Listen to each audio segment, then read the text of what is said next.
रंगो अंतरात्मा धीवसात् सत्त्वसिद्धिः सिद्धः स्वतंत्र भावः विसर्ग स्वाभाव्यात् अबहिः स्थितेः तत्स्थितिः। आत्मा नर्तक है, अंतरात्मा रंगमंच है। बुद्धि के वश होने से सत्व की सिद्धि होती है और इससे सहज ज्ञातृत्व तथा सहज कर्तृत्व रूप स्वातंत्र्य फलित होता है। स्वतंत्र स्वभाव के कारण वह अपने से बाहर भी जा सकता है और वह बाहर स्थित रहते हुए अपने अंदर भी रह सकता है। सूत्रों में प्रवेश के पहले कुछ बातें समझ लें। फ्रेडरिक नीत्शे ने कहीं कहा है कि मैं केवल उस परमात्मा में विश्वास कर सकता हूं जो नाच सकता है। उदास परमात्मा में विश्वास करना केवल बीमार आदमी का लक्षण। बात में सच्चाई। तुम अपने परमात्मा को अपनी ही प्रतिमा में ढालते हो। तुम उदास हो, तुम्हारा परमात्मा उदास होगा। तुम प्रसन्न हो, तुम्हारा परमात्मा प्रसन्न होगा। तुम नाच सकते हो तो तुम्हारा परमात्मा भी नाच सकेगा।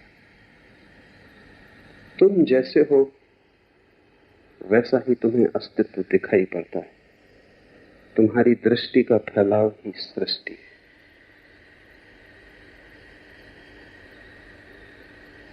और जब तक तुम नाचते हुए परमात्मा में भरोसा न कर सको तब तक जानना कि तुम स्वस्थ नहीं हुए। उदास रोते हुए रुग्ण परमात्मा की धारणा तुम्हारी रुग्ण दशा की सूचक है। पहला सूत्र है आज का, आत्मा नर्तक है। नर्तन के संबंध में कुछ और बातें समझें। नर्तन अकेला ही एक कृत्य है जिसमें कर्ता और कृत्य बिल्कुल एक हो जाते। कोई आदमी चित्र बनाए तो बनाने वाला अलग और चित्र अलग हो जाता। कोई आदमी कविता बनाए तो कवि और कविता अलग हो जाती। कोई आदमी मूर्ति गढ़े तो मूर्तिकार और मूर्ति अलग हो जाती। सिर्फ नर्तन एकमात्र कृत्य है जहां नर्तक और नृत्य एक होता है। उन दोनों को अलग नहीं किया जा सकता। अगर नर्तक चला जाएगा, नृत्य चला जाएगा। और अगर नृत्य खो जाएगा तो उस आदमी को जिसका नृत्य खो गया नर्तक कहने का कोई अर्थ नहीं। वे दोनों संयुक्त हैं। इसलिए परमात्मा को नर्तक कहना सार्थक है। ये सृष्टि उससे भिन्न नहीं, ये उसका नृत्य है। ये उसकी कृति नहीं है। ये कोई बनाई हुई मूर्ति नहीं है कि परमात्मा ने बनाया और वो अलग हो गया। प्रतिपल परमात्मा इसके भीतर मौजूद है। वो अलग हो जाएगा तो नर्तन बंद हो जाएगा। और ध्यान रहे कि नर्तन बंद हो जाएगा तो परमात्मा भी खो जाएगा, वो बच नहीं सकते। फूल फूल में, पत्ते पत्ते में, कण कण में वह प्रकट हो रहा है।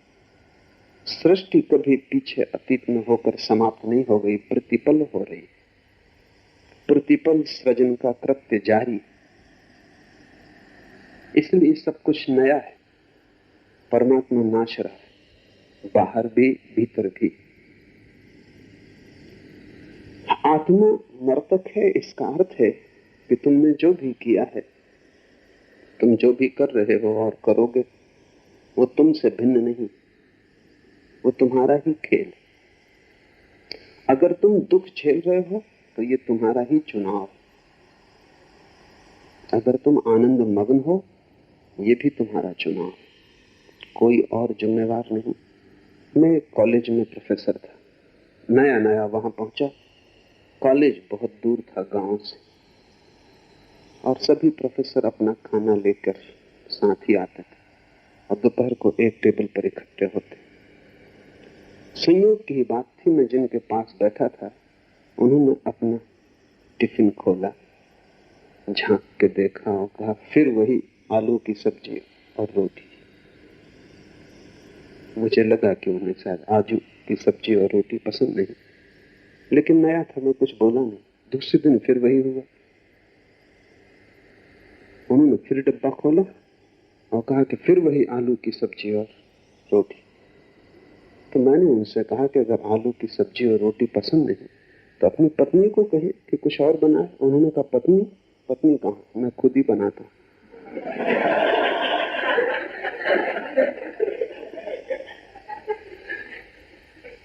यही तुम्हारा जीवन,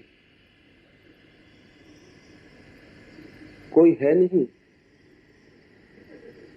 हंसो तो तुम हंस रहे हो, रो तो तुम रो रहे हो, जिम्मेवार कोई भी नहीं। ये हो सकता है कि बहुत दिन रोने से तुम्हारी रोने की आदत बन गई हो और तुम हंसना भूल गए हो। ये भी हो सकता है कि तुम इतने रोए हो कि तुमसे अब कुछ और करते बनता नहीं, अभ्यास हो गया। ये भी हो सकता है कि तुम भूल ही गए, इतने जन्मों से रो रहे हो कि तुम्हें याद ही नहीं कि कभी ये मैंने चुना था रोना। लेकिन तुम्हारे भूलने से सत्य नहीं असत्य होता। तुमने ही चुना है, तुम ही मालिक हो, और इसलिए जिस क्षण तुम तय करोगे उसी क्षण रोना रुक जाएगा। इस बोध से भरने का नाम ही कि मैं ही मालिक हूं, मैं ही सृष्टा हूं, जो भी मैं कर रहा हूं उसके लिए मैं ही जिम्मेवार हूं, जीवन में क्रांति हो जाती। जब तक तुम दूसरे को जिम्मेवार समझोगे तब तक क्रांति असंभव, क्योंकि तब तक तुम निर्भर रहोगे। तुम सोचते हो दूसरे तुम्हें दुखी कर रहे हैं, तो फिर तुम कैसे सुखी हो सकोगे? असंभव, क्योंकि दूसरों को बदलना तुम्हारे हाथ में नहीं। तुम्हारे हाथ में तो केवल स्वयं को बदलना है। अगर तुम सोचते हो कि भाग्य के कारण तुम दुखी हो रहे हो, तो फिर तुम्हारे हाथ के बाहर हो गई बात। भाग्य को तुम कैसे बदलोगे? भाग्य तुमसे ऊपर। और तुम अगर सोचते हो तुम्हारी विधि में ही विधाता ने लिख दिया है जो हो रहा है, तो तुम एक परतंत्र यंत्र हो जाओगे, तुम आत्मवान में रहोगे। आत्मा का अर्थ ही यह है कि तुम स्वतंत्र हो, और चाहे कितनी ही पीड़ा तुम भोग रहे हो, तुम्हारे ही निर्णय का फल। और जिस दिन तुम निर्णय बदलोगे उसी दिन जीवन बदल जाएगा। फिर जीवन को देखने के ढंग पर सब कुछ निर्भर करता है। मैं मुल्ला नसरुद्दीन के घर में मेहमान था। सुबह बगीचे में घूमते वक्त अचानक मेरी आंख पड़ी, देखा कि पत्नी ने एक प्याली नसरुद्दीन के सिर की तरफ फेंकी। लगी नहीं सिर में, दीवार से टकरा के चकनाचूर हो गई। नसरुद्दीन ने भी देख लिया कि मैंने देख लिया है, तो वो बाहर आया और उसने कहा, क्षमा करें, आप कहीं कुछ और ना सोच लें, हम बड़े सुखी। ऐसे कभी कभार पत्नी चीजें फेंकती है, मगर इससे हमारे सुख में कोई भेद नहीं पड़ता। मैं थोड़ा हैरान हुआ। मैंने पूछा, थोड़ा विस्तार से कहो। तो उसने कहा, अगर उसका निशाना लग जाता है तो वो खुश होती है, और अगर चूक जाता है तो मैं खुश होती हूँ। वैसे हमारी खुशी में कोई भेद नहीं पड़ता है, और कभी कभी निशाना लगता है, कभी कभी चूकता, हम दोनों खुश हैं। जिंदगी को देखने के ढंग पर निर्भर करता है। तुम ही बनाते हो, फिर तुम ही देखते हो, फिर तुम ही व्याख्या करते हो। तुम बिल्कुल अकेले हो। तुम्हारे संसार में कोई दूसरा कभी प्रवेश नहीं करता, प्रवेश कर भी नहीं सकता। कोई प्रवेश भी करता है तो वो तुमने ही आज्ञा दी। इससे एक कठिनाई है, इसीलिए तुम इसे भूले हुए हो। कठिनाई यह है कि यह अनुभव करना कि मैं ही जिम्मेवार हूं, तब तुम दुखी ना हो सकोगे। और अगर दुखी होना चाहते हो तो शिकायत ना कर सको। और उन दोनों में बड़ा रस है, दुखी होने में भी बड़ा रस है। क्योंकि जब तुम दुखी होते हो तब तुम शहीद होते हो, शहीदगी का बड़ा मजा है। जब तुम दुखी होते हो तब तुम सहानुभूति मांगते हो, सहानुभूति में बड़ा रस है। इसलिए तो लोग अपने दुख की कथा एक दूसरे को बढ़ा चढ़ा के सुनाते रहते। क्या कारण होगा कि लोग दुख की इतनी कथा सुनाते रहते? कोई सुनना भी नहीं चाहता। कौन उत्सुक है तुम्हारे दुख में? और दुख की बातें सुन के दूसरा भी उदास ही होगा। कोई दूसरे के जीवन में फूल तो नहीं खिल जाएंगे, लेकिन तुम सुनाए जा रहे हो। और दूसरा तभी तक सुनता है जब तक उसे आशा रहती कि तुम भी उसकी सुनोगे, अन्यथा वो खिसक जाएगा। तुम उन्हीं आदमियों को कहते हो कि उबाने वाले हैं जो तुम्हें बोलने का मौका ही नहीं देते। तो एक समझौता है, तुम हमें उबाओ, हम तुम्हें उबाएं। तुम अपने दुख की कथा कह के हमें परेशान करो, हम अपने दुख की कथा कह के तुम्हें परेशान करें और बराबर हो जाएं। क्यों आदमी दुख की इतनी चर्चा करता है? क्या कारण? सहानुभूति की अपेक्षा रखता है। दुख की बात करेगा तो कोई पुचकारेगा, सहलाएगा, कोई कहेगा कि बड़े दुखी हो। दूसरे का प्रेम मांग रहे हो तुम दुख के द्वारा, इसलिए दुख में तुम्हारा बड़ा इन्वेस्टमेंट है, इसमें तुमने बहुत अपनी संपत्ति लगाई। जब भी तुम दुखी होते हो तभी तुम्हें थोड़ी सी आशा चारों तरफ से मिलती, लोग तुम्हें सहारा देते मालूम पड़ते हैं, सहानुभूति दिखलाते। प्रेम तुम्हें जीवन में मिला नहीं है और सहानुभूति कचरा है, लेकिन प्रेम के लिए वही निकटतम परिपूरक है। जिसको असली सोना न मिला हो वो फिर नकली सोने से काम चलाने लगता है। सहानुभूति नकली प्रेम। आकांक्षा तो प्रेम की थी, लेकिन प्रेम को तो अर्जित करना होता है, क्योंकि प्रेम केवल उसी को मिलता है जो प्रेम दे सकता है। प्रेम दान का प्रतिफल। तुम देने में असमर्थ हो, तुम सिर्फ मांग रहे हो, तुम भिखमंगे हो, तुम सम्राट नहीं। और मांगते हो तो जितने ज्यादा दुखी हो उतनी ही आसानी हो जाती। भिखमंगे को रास्ते पे देखो, वो झूठे घाव अपने शरीर पे बनाए हुए, वो घाव असली नहीं, वो मवाद ऊपर से लगाई गई। लेकिन जब वो बिल्कुल दुख से भरा होता तब तुमको भी ना करना मुश्किल हो जाता, गिलानी होती, अहंकार को चोट लगती कि इतने दुखी आदमी को कैसे ना करो। अगर वो स्वस्थ तगड़ा तो तुम भी कहोगे कि मुस्तंदे हो, कुछ करो।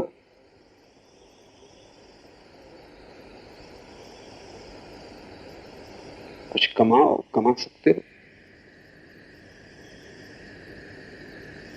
लेकिन दुखी आदमी को देख के तुम बोल नहीं पाते, तुम्हें सहानुभूति दिखानी ही पड़ती, चाहे झूठी ही सही। इसलिए तुम दुख को पकड़े हो, क्योंकि तुम्हें प्रेम नहीं मिला।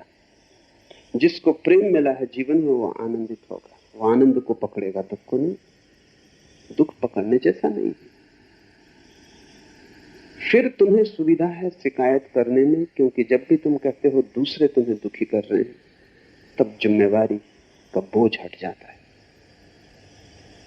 और जब मैं तुमसे कहता हूं और सारे शास्त्र तुमसे कहते हैं, सारे बुद्ध पुरुषों ने एक ही बात कही है कि तुम ही जिम्मेवार हो, कोई और नहीं, तब बड़ा बोझ मालूम पड़ता है। सबसे बड़ा बोझ तो ये मालूम पड़ता है कि अब शिकायत तुम किसी पे फेंक नहीं सकते। और उससे भी बड़ा बोझ इस बात का पड़ता है कि अब तुम सहानुभूति किससे मांगोगे अगर तुम ही जिम्मेवार। और भी गहरे में ये कठिनाई खड़ी होती है कि अगर तुम ही जिम्मेवार हो तो बदलाहट की जा सकती है, और बदलाहट करना एक क्रांति, एक रूपांतरण से गुजरना है। तुम्हारी पुरानी आदतें हैं वो सभी तोड़नी होगी, तुम्हारा एक पुराना ढांचा है वो सभी गलत है।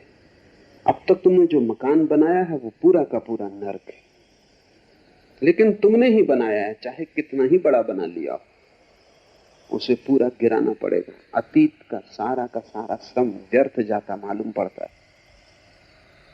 इसलिए तुम इस सत्य से बचने की कोशिश करते हो, लेकिन जितने तुम बचोगे उतने ही तुम भटकोगे। तो पहली बात समझ लो कि तुम ही केंद्र हो अपने अस्तित्व के, कोई जिम्मेवार नहीं। और कितना ही बोझ मालूम पड़े, लेकिन तुम ही जिम्मेवार हो। इस सत्य को अगर स्वीकार कर लोगे तो जल्दी ही सारे दुख खो जाएंगे। क्योंकि एक बार ये साफ हो जाए कि मैं ही बना रहा हूं अपना खेल, तो मिटाने में कितनी देर लगती, तब कोई दूसरा नहीं। और फिर अगर तुम दुख में ही रस लेना चाहते हो तो तुम्हारी मर्जी, लेकिन फिर शिकायत करने का कोई कारण नहीं। अगर तुम संसार में ही भटकना चाहते हो, तुम्हारी मौज। अगर तुम नरक ही जाना चाहते हो तो तुम्हारा चुनाव, लेकिन फिर शिकायत का कोई कारण नहीं। तब तुम प्रसन्नता से दुख में जियो। ये सूत्र इसी अर्थ में बड़े कीमती हैं। पहला सूत्र है, आत्मा नर्तक है। तुम्हारे कृत्य और तुम्हारा अस्तित्व अलग अलग नहीं। तुम्हारे कृत्य तुम्हारे ही अस्तित्व से निकलते, जैसे नृत्य निकलता है नर्तक से। और नर्तक अगर चिल्लाने लगे कि मैं इस नृत्य से परेशान हूं, मैं इसे नहीं करना चाहता, तो तुम क्या कहोगे? तुम कहोगे रुक जाओ, ठहर जाओ। कौन तुमसे कहता है कि नाचो? तुम ही नाच रहे हो। रुक जाओ अगर ये सब व्यर्थ है और तुम्हें रस कर और प्रीति कर नहीं। और अगर तुम्हें दुख मिलता है तो रुको, ठहरो, नृत्य खो जाएगा। आत्मा नर्तक है, इसका अर्थ यह है कि तुमने जो भी किया है तुमने ही किया, तुमसे ही निकला है। जैसे वृक्षों से पत्ते निकलते हैं, ऐसे तुम्हारे अस्तित्व से तुम्हारे कृत्य निकलते। रुक जाओ और कृत्य खो जाएंगे।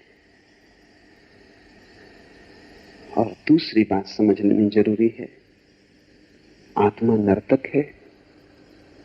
अगर तुम्हारे दुख के नृत्य को, इस विषाद और संताप से भरे जीवन को तुम रोक दोगे तो नर्तन तो नहीं रुकेगा, नर्तन का रूप बदलेगा। क्योंकि नर्तन तो रुक ही नहीं सकता, वो तुम्हारे जीवन का अंग है, वो तुम्हारा स्वभाव है। नाचते तो तुम रहोगे ही, लेकिन तब आंसू नहीं होंगे, मुस्कुराहट होगी। तब तुम्हारे नृत्य में एक गीत होगा, एक पुलक होगी, एक आनंद होगा, एक हर्षोन्माद होगा, एक मस्ती होगी। अभी तुम्हारा नृत्य नारकी, तब स्वर्गीय होगा। मुसलमान फकीर हुआ इब्राहिम, कभी सम्राट था, फिर फकीर हुआ। वो भारत यात्रा पर आया था और उसने एक साधु को पूछा, क्योंकि साधु उदास दिख, अक्सर साधु उदास होते, क्योंकि उनकी जिंदगी का रस उनकी गृहस्थी में था, कोई दूसरा रस वो जानते नहीं, और गृहस्थी छोड़ बैठते, सब रस खो जाता। दुखी भला ना हो लेकिन उदास होते। दुख और उदास में थोड़ा फर्क है। दुख का अर्थ है कि उदासी में एक तीव्रता है, उदासी में भी एक जोर खरोश है, उदासी में एक बाढ़। दो तरह की बाढ़ होती, एक दुख की बाढ़ होती है, एक सुख की बाढ़ होती। एक जब तुम उदासी से इतने भर जाते हो कि आंसू बहने लगते हैं, एक जब तुम खुशी से इतने भर जाते हो कि आंसू बहने लगते हैं। दोनों बाढ़। जब कोई आदमी संसार को छोड़कर भाग जाता है क्योंकि उसे लगता है यहां दुख है, तो यहां सुख है वो भी छूट जाता है, तब वो उदास हो जाता। कोई बाढ़ नहीं आती, ना सुख की ना दुख की।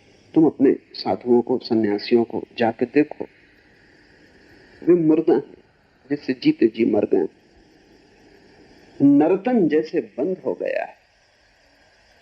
दुख को तो छोड़ भागे हैं, साथ में सुख भी छूट गया, क्योंकि वहीं सुख भी दिखाई पड़ता था। उनकी आशा ये थी कि जब वो दुख को छोड़ के भाग जाएंगे तो सुख ही सुख बचेगा। यही भूल, संसार में दुख है, वहां सुख भी। तुम सुख को तो बचाना चाहते हो, दुख को छोड़ना चाहते हो। दुख को छोड़ के भगते हो, सुख भी छूट जाता।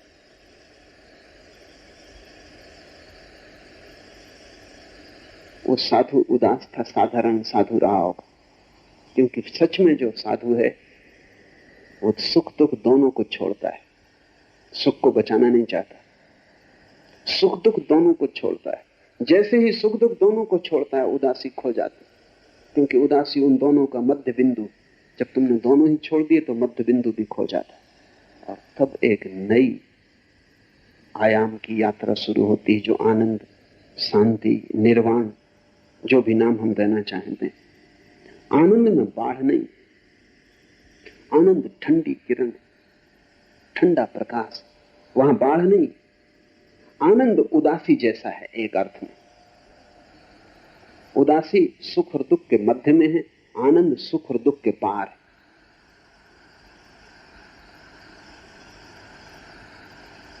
उदासी एक स्थिति है अंधकार की, जहां सब शिथिल हो गया, मृत्यु की, जहां सब आलस्य में पड़ गया। आनंद एक सतेज अवस्था है जागृति की, लेकिन न वहां सुख है न दुख है। इस संबंध में आनंद भी उदासी जैसा है, वहां न सुख है न दुख है। वहां प्रकाश तो है, लेकिन प्रकाश सुख जैसा नहीं, क्योंकि सुख के प्रकाश में भी तीव्रता होती है और पसीना आ जाता है। सुख से भी लोग इसीलिए थक जाते हैं। तुम ज्यादा देर सुखी नहीं रह सकते, क्योंकि सुख थकाएगा, उसमें त्वरा है, तीव्रता है, बुखार है। अगर तुम रोज रोज लॉटरी मिलने लगे, तुम मरोगे, तुम जिंदा ना बचोगे।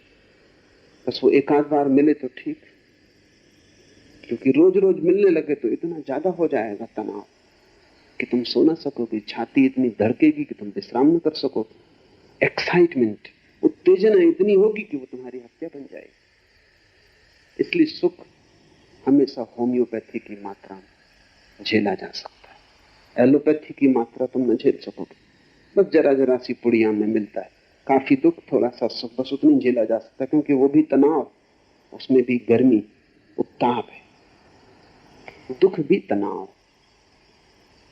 सुख भी तनाव है, दोनों में उत्तेजना है। आनंद अनुत्तेजित चित्त की दशा है। वहां प्रकाश तो है लेकिन ताप नहीं, वहां नृत्य तो है लेकिन उत्तेजना नहीं। वहां एक शांत मौन नृत्य जहां कोई आवाज नहीं होती। वहां शून्य में नर्तन है जिससे कोई थकान नहीं आती। वो शरीर का नहीं, सुख और दुख दोनों शरीर के, आत्मा का है आनंद। वो एक दूसरा ही नर्तन है। वो साधु साधारण साधु था जैसे तुम्हें सब जगह मिल जाएंगे। इब्राहिम ने उस साधु को उदास देखा तो हैरान हुआ, क्योंकि इब्राहिम की धारणा थी कि साधु आनंदित हो जाना चाहिए। तो उसने पूछा कि साधु का लक्षण क्या है। इब्राहिम ने साधु को पूछा, साधु का लक्षण क्या है। उस साधु ने कहा, रोटी मिल जाए तो स्वीकार कर ले और न मिले तो संतोष करे। तो इब्राहिम ने कहा, ये तो कुत्ते का लक्षण, इसमें साधु का क्या।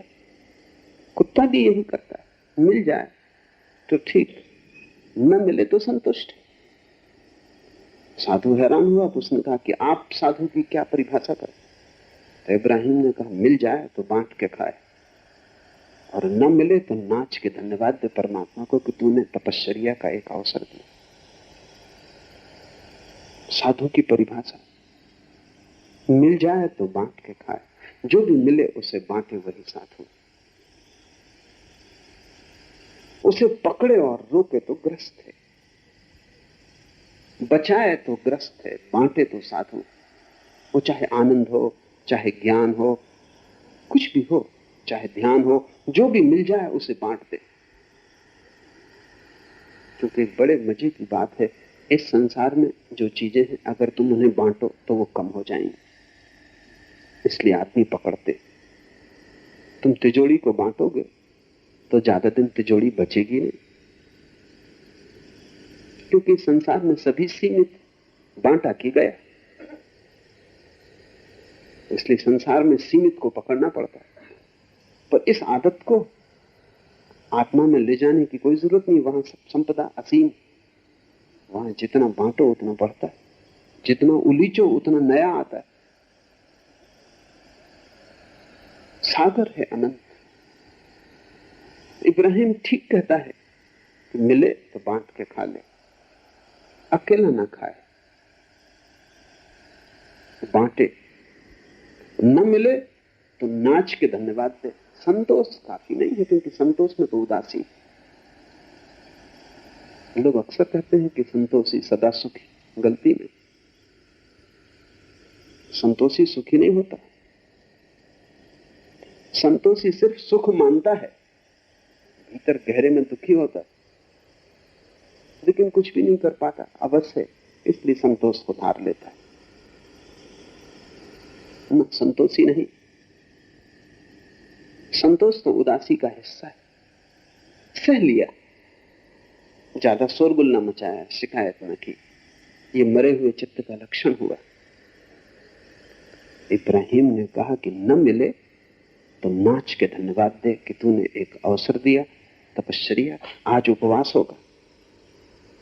मिले तो धन्यवाद, क्योंकि बांटा, फैलाया। न मिला तो धन्यवाद।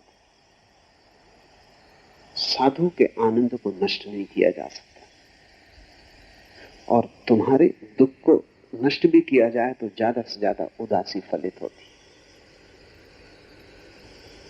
तुम किसी तरह दुख को छोड़ भी दो तो बस उदास हो जाते हो। तुम्हें दुख भी संलग्न रखता है, काम में लगाए रखता है। तुमने ख्याल नहीं किया, अगर तुम्हारे सब दुख छिन जाएं तो तुम आत्महत्या कर लोगे, क्योंकि तुम करोगे क्या फिर? कुछ बचेगा नहीं करने को। बाप काम में लगा है क्योंकि बेटों को पढ़ाना है, शादी करनी है। सबकी शादी हो जाए, सबका काम निपट जाए इसी वक्त, तो बाप क्या करेगा? जिंदगी बेकार मालूम होगी। बेकार की चीजों में तुम्हें कारोबार मिला हुआ है, उससे तुम्हें लगता है तुम कुछ कर रहे हो, महत्वपूर्ण हो, जरूरी हो। तुम्हारे बिना दुनिया ना चलेगी। बेटे का क्या होगा, पत्नी का क्या होगा? इससे तुम्हारे अहंकार को सहारा मिलता है कि तुम आवश्यक हो, तुमसे ही सब चल रहा है। हालांकि सब तुम्हारे बिना भी चलता रहे। तुम नहीं थे तब भी चल रहा था, तुम नहीं होगे तब भी चलेगा, लेकिन बीच में थोड़ी देर को तुम सपना देख लेते हो अपने जरूरी होने का। तो ज्यादा से ज्यादा तुम अगर दुख को छोड़ो भी तो तुम संतोष कर सकते हो। संतोष में दुख छिपा हुआ है। संतोष ऊपर ऊपर है, भीतर दुख का घाव। वो मलहम पट्टी, वो उपचार नहीं। न साधु संतोषी नहीं होता, साधु आनंदित होता है। परिस्थिति कोई भी हो, मिलेगा तो बांट के आनंदित होगा, नहीं मिलेगा तो न मिलने में भी नाचेगा और आनंदित होगा। आत्मा का स्वभाव नर्तन है, और आत्मा दो तरह से नाच सकती है। इस तरह से नाच सकती है कि चारों तरफ दुख का जाल पैदा हो जाए, चारों तरफ उदासी भर जाए, चारों तरफ अंधकार पैदा हो। और आत्मा ऐसे भी नाच सकती है कि चारों तरफ किरणें नाचने लगे और चारों तरफ फूल खिल जाएं। संन्यास आनंद का नृत्य है और ग्रस्त दुख का नृत्य। नर्क कहीं और नहीं। तुम इस आशा में मत बैठे रहना कि नर्क कहीं और है। नर्क तुम्हारे गलत नाचने का ढंग है, जिससे दुख पैदा होता है। स्वर्ग भी कहीं और नहीं। स्वर्ग तुम्हारे ठीक नाचने का ढंग है, जिससे तुम जहां भी हो वहां स्वर्ग पैदा हो जाता है। स्वर्ग तुम्हारे नृत्य का गुण, नर्क भी तुम्हारे नृत्य का गुण। तुम नाचना नहीं जानते, लेकिन सदा तुम सोचते हो कि आंगन टेढ़ा है, इसलिए नाच ठीक नहीं हो रहा। आंगन टेढ़ा जरा भी नहीं, और जिससे नाचना आता है टेढ़ा आंगन भी ठीक है, कोई फर्क नहीं पड़ता है। और जिससे नाचना नहीं आता उसके लिए बिल्कुल ठीक ज्यामिति से बनाया गया 90 कोणों का आंगन भी नाचना नहीं आ जाएगा इससे। मैंने सुना है एक आदमी आंख के ऑपरेशन के लिए गए। ऑपरेशन के पहले डॉक्टर से उसने पूछा कि मुझे बिल्कुल दिखाई नहीं पड़ता, मुझे दिखाई पड़ना शुरू हो जाए। डॉक्टर ने चिकित्सा के पहले परीक्षा की, कहा कि बिल्कुल। उस आदमी ने कहा क्या मैं पढ़ भी सकूंगा? डॉक्टर ने कहा बिल्कुल। फिर उस आदमी की आंखें ठीक हो गई, उसे दिखाई भी पड़ने लगा। वो बड़ा नाराज एक दिन डॉक्टर के घर पहुंचा और उसने कहा कि तुम झूठ बोले, पढ़ तो मैं अब भी नहीं सकता। उस डॉक्टर ने कहा तुम्हें सब दिखाई पड़ने लगा, पढ़ क्यों नहीं सकते? उसने कहा पढ़ना तो मुझे आता ही नहीं। आंख भी ठीक हो जाए और पढ़ना ना आता हो तो पढ़ना नहीं आ जाएगा। आंगन कितना ही सीधा हो जाए, नाचना ना आता हो तो नाचना आंगन के सीधे होने पर निर्भर नहीं, वो सीखना पड़ेगा। और ध्यान रहे कोई और सिखाने वाला नहीं, तुम बिल्कुल अकेले हो। इशारे बुद्ध पुरुष दे सकते हैं, लेकिन सीखना तुम्ही को पड़ेगा। कोई तुम्हें हाथ पकड़ा के सिखा नहीं सकता। वो जीवन का नृत्य इतना भीतर है, इतना गहरा है कि वहां बाहर के हाथ पहुंच नहीं सकते। वहां तुम्हारे सिवाय किसी का प्रवेश नहीं। वहां तुम निपट अकेले हो, बाकी सब बाहर है। आत्मा नर्तक है। सुख और दुख दो ढंग से आत्मा नाच सकती। अगर तुम दुखी हो तो तुमने गलत ढंग सीख लिए हैं नाचने के। ढंग को बदलो, किसी को ऊपर दोष मत डालो, कोई शिकायत मत करो। जब तक शिकायत करोगे तुम गलत ही नाचते रहोगे, क्योंकि तुम्हें यह ख्याल ही ना आएगा कि भूल मेरी है, सदा भूल दूसरे की। शिकायत बंद करो, अपनी तरफ देखो, और जहां जहां तुम्हें दुख पैदा होता है खोजो गौर से, तुम्हारे भीतर ही उसके कारण मिलेंगे। उन कारणों को छोड़ दो, क्योंकि जिनसे दुख पैदा होता है उन कारणों को किए जाने का प्रयोजन क्या है? जिससे सिर्फ जहर के फल लगते हो, उन बीजों को तुम क्यों बोए चले जाते हो? हर वर्ष क्यों फसल काट लेते हो? बेहतर तो यह होगा कि तुम फसल ही ना बो तो भी ठीक रहेगा, खाली पड़ा रहे खेत तो भी बुरा नहीं। अच्छा यह होगा कि कुछ दिन खाली ही पड़ा रहे, ताकि पुराने सब बीज दग्ध हो जाएं, ताकि तुम नए बीज बो सको। खाली पड़े रहने से तुम डरते क्यों हो? ध्यान बीज की खाली अवस्था है।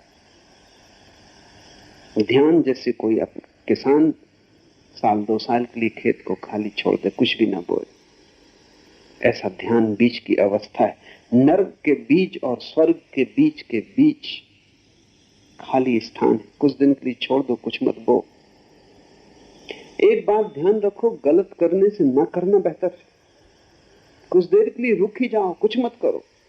जब तक कि ठीक करना ना आ जाए तब तक न करना ही बेहतर, क्योंकि हर कृत्य गलत कृत्यों की श्रृंखला पैदा करता है। उसको ही हम कर्मों का जाल कहते हैं। तुम कुछ ना कुछ किए ही चले जा रहे हो। तुम बस खाली नहीं बैठ सकते, कुछ ना कुछ करोगे। तुम खाली बैठ जाओ, वही ध्यान, ताकि पुरानी आदत छूट जाए और उस खाली बैठने में तुम्हें साफ साफ दिखाई पड़ने लगे। क्योंकि तुम इतने व्यस्त हो कि देखने की फुर्सत और सुविधा नहीं, समय नहीं। ध्यान का इतना ही अर्थ है कि तुम चुप 1 घंटा 2 घंटा 3 घंटा जितनी देर तुम्हें मिल जाए खाली बैठ जाओ, कुछ मत करो, सिर्फ देखते रहो, ताकि धीरे धीरे तुम्हारी आंख पैनी और गहरी हो जाए और तुम्हें यह दिखाई पड़ने लगे कि सभी जो हुआ मेरे जीवन में मैं ही उसका कारण था। ये प्रतीति आते ही व्यर्थ का बोना बंद हो जाएगा, तब एक सार्थक नृत्य पैदा होता है। धर्म परम आनंद, वो त्याग की उदासी नहीं, वो अस्तित्व का भोग, वो महाभोग में सम्मिलित होना, वो अस्तित्व के नृत्य के साथ एक हो जाना। धर्म को तुम त्याग और उदासी की भाषा में सोचना ही मत, तो वो गलत धर्म जो त्याग और उदासी की भाषा में सोचता है। सही धर्म हमेशा नृत्य, वो आनंद का है। सही धर्म हमेशा बजती हुई बांसुरी। आत्मा नर्तक है, अंतरात्मा रंगमंच। और ये जो नृत्य हो रहा है ये कहीं बाहर नहीं हो रहा है, ये तुम्हारे भीतर ही चल रहा है। ये संसार रंगमंच नहीं है, तुम्हारी अंतरात्मा ही रंगमंच। तुम कितना ही सोचो कि तुम बाहर चले गए हो, कोई बाहर जा नहीं सकता। जाओगे कैसे बाहर? तुम रहोगे अपने भीतर, वहीं सब खेल चल रहा है।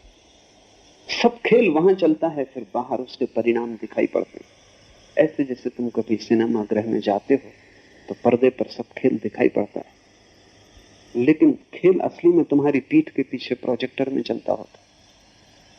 पर्दे पर सिर्फ दिखाई पड़ता है, पर्दा असली रंगमंच नहीं, लेकिन आंखें तुम्हारी पर्दे पर लगी रहती और तुम भूल ही जाओगे, भूल ही जाते हो कि असली चीज पीछे चल रही। सारा फिल्म का जाल पीछे, पर्दे पर तो केवल उसका प्रतिफलन। अंतरात्मा रंगमंच है, प्रोजेक्टर भीतर है। सब खेल के बीज भीतर से शुरू होते हैं, बाहर तो सिर्फ खबरें सुनाई पड़ती, प्रतिध्वनियां सुनाई पड़ती। और अगर बाहर दुख है तो जानना कि भीतर तुम गलत फिल्म लिए बैठे हो, और बाहर तुम जो भी करते हो गलत हो जाता है, तो उसका अर्थ है कि भीतर से तुम जो भी निकालते हो वो सब गलत है। पर्दे को बदलने से कुछ भी ना होगा। पर्दे को तुम कितना ही लीपो तो कोई फर्क ना पड़ेगा। तुम्हारी फिल्म अगर गलत भीतर से आ रही तो पर्दा उसी कहानी को दोहराता रहेगा। और न केवल तुम फिल्म हो, बल्कि तुम एक टूटे हुए रिकॉर्ड की भांति हो, जिसमें एक ही लाइन दोहरती जाती, पुनरुक्ति होती जाती। तुमने कभी भीतर अपनी खोपड़ी की जांच पड़ताल की तो तुम पाओगे वहां वही वही चीजें दोहरती रहती हैं। टूटा हुआ रिकॉर्ड, तुम वही वही दोहराते रहते हो, कुछ नया वहां नहीं घटता। और वहां तुम जो भी दोहराते हो उसके प्रतिफलन चारों तरफ सुनाई पड़ते हैं। चारों तरफ जगत के पर्दे पर उसका प्रतिफलन होता है। मुल्ला नसरुद्दीन एक दिन फिल्म देखने गया। पत्नी थी, साथ में उसका बच्चा था। मुल्ला नसरुद्दीन का बच्चा कोई ढंग का तो हो नहीं सकता, क्योंकि जब भीतर सब बेढंगा हो तो बाहर भी सब बेढंगा ही आता। तो वो रो रहा है, चिल्ला रहा, शोरगुल मचा रहा। मैनेजर को कम से कम 7 दफा आना पड़ा कि भाई आप अपने पैसे वापस ले लें और जाएं, या इस बच्चे को चुप रखें। मगर वो काहे को चुप रहने वाला, वो बार बार मैनेजर को आना पड़ा। नसरुद्दीन सुन लेता और चुप बैठा देखता रहा। जब फिल्म बिल्कुल आखिरी करीब आने लगी तो उसने अपनी पत्नी से पूछा, क्या ख्याल है, फिल्म ठीक के गलत? पत्नी ने कहा, बिल्कुल बेकार। तो उसने कहा, देर मत कर, जोर से चिमटी ले दे लड़के को, ताकि पैसे वापस लें और घर जाएं।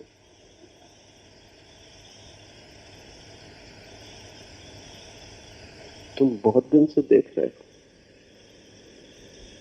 कई जन्मों से देख रहे हो, सब गलत है। कब चिमटी लोगे? खुद को लेनी पड़ेगी, यहां कोई दूसरा नहीं। कब तुम जागोगे और वापस लौटोगे?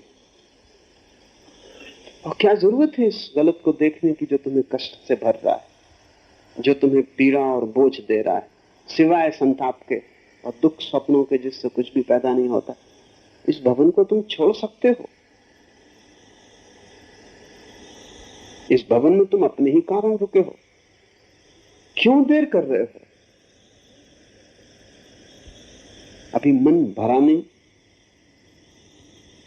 अगर मन न भरा हो तो फिर बुद्ध, महावीर, कृष्ण, शिव, जीसस, इनकी बकवास में क्यों पड़ते हो? अगर मन न भरा हो तो इनकी बातें मत सुनो, इनसे दूर रहो, इनसे बचो, क्योंकि ये केवल उनके लिए ही सार्थक है जिनका मन भर गया हो और जिन्होंने फिल्म काफी देख ली, जो उब गए वहां से, जो अब नर्क से बेचैन हो गए और एक स्वर्गीय नृत्य की आकांक्षा जिनमें जग गई, जिनकी अभीप्सा परमात्मा के लिए। लेकिन तुम्हारी मनोदशा ऐसी है कि तुम 2 नावों में सवार होना चाहते हो, उसी से तुम्हारा कष्ट और भी बढ़ जाता। तुम इस संसार को भी भोगना चाहते हो, चाहे कितना ही दुख हो यहां, लेकिन थोड़ी आशा बनी रहती कि सुख होगा, बस अब होने के ही करीब। आशा टिकाए रखती, और तुम्हारा अनुभव तुमसे कहता है कि होने वाला नहीं, क्योंकि कई दफा तुम ये आशा कर चुके हो, सदा असफल गई। अनुभव तो बुद्धों के पक्ष में, आशा बुद्धों के खिलाफ है, और तुम दोनों से भरे और 2 नावें। तो आशा की नाव पर भी तुम एक पैर रखे रहते हो कि शायद थोड़ी देर और, इस स्त्री से सुख नहीं मिला तो शायद दूसरी स्त्री से मिल जाए, इस बेटे से सुख नहीं मिला तो दूसरे बेटे से मिल जाए, इस धंधे में सफलता नहीं मिली तो दूसरे धंधे में मिल जाए। तुम सदा आसपास की चीजें बदलते रहते हो, इस मकान में सुख नहीं तो दूसरे मकान में मिल जाए। ये छोटी है तिजोरी, थोड़ी बड़ी हो जाए तो मिलेगा, तुम कुछ न कुछ आसपास बदलते रहते हो, पर्दे में फर्क करते रहते हो, लेकिन तुम्हारे भीतर की कथा वही कथा प्रोजेक्ट होती पर्दे पर। हर जगह तुम्हें दुख मिलता है। अनुभव तो दुख का है, आशा सुख की, दो नावें। बुद्ध महावीर कृष्ण को सुनोगे तो वे अनुभव की बात कह रहे हैं। वे कह रहे हैं उतर आओ आशा के नाव से, अनुभव की नाव पर सवार हो जाओ। तुम सुनते भी हो उनकी, क्योंकि उनको भी तुम इनकार नहीं कर सकते, और उन्हें देख के भी तुम्हें भरोसा आता है कि जो हमें नहीं मिला है लगता है इन्हें मिला है, क्योंकि उनकी दौड़ समाप्त हो गई। लेकिन भरोसा पूरा भी नहीं आता, क्योंकि पता नहीं धोखा दे रहे हो, कौन जाने, न मिला हो ऐसे ही कह रहे हो, कौन जाने इन्हें ना मिला हो हमें मिल जाए। ये कहते हैं अंगूर खट्टे, हो सकता है न पहुंच पाए हो अंगूरों तक, और हम पहुंच जाएं।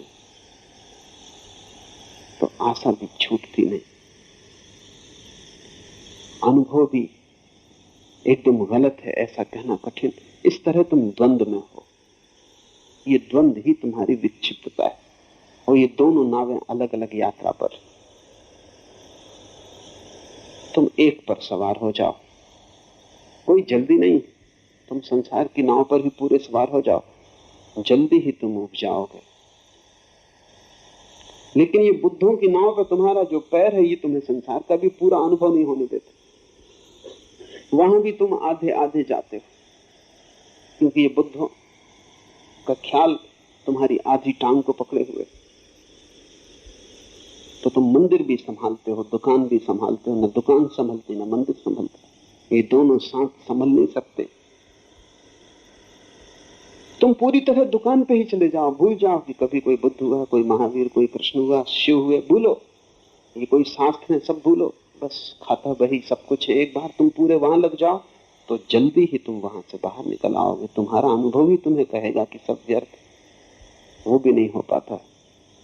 और बुद्धों की नाव में तुम पूरे सवार नहीं हो पाते, क्योंकि तुम्हारा मन कहे चला जाता है कि अभी जल्दी मत करो, अभी बहुत समय है, और अभी तुम्हारी उम्र ही क्या, ये तो बुढ़ापे की बातें हैं।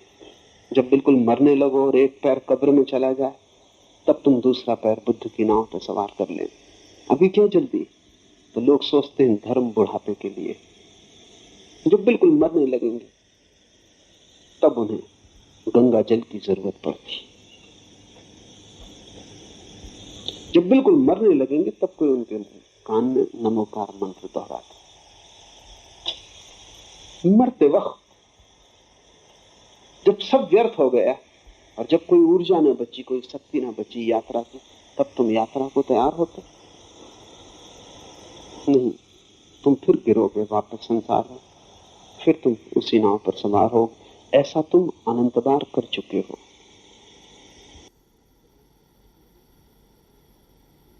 आत्मा नर्तक है, अंतरात्मा रंगमंच है। ध्यान रखो, जो भी तुम्हें बाहर दिखाई पड़ता है वो तुमने भीतर से बाहर डाला है।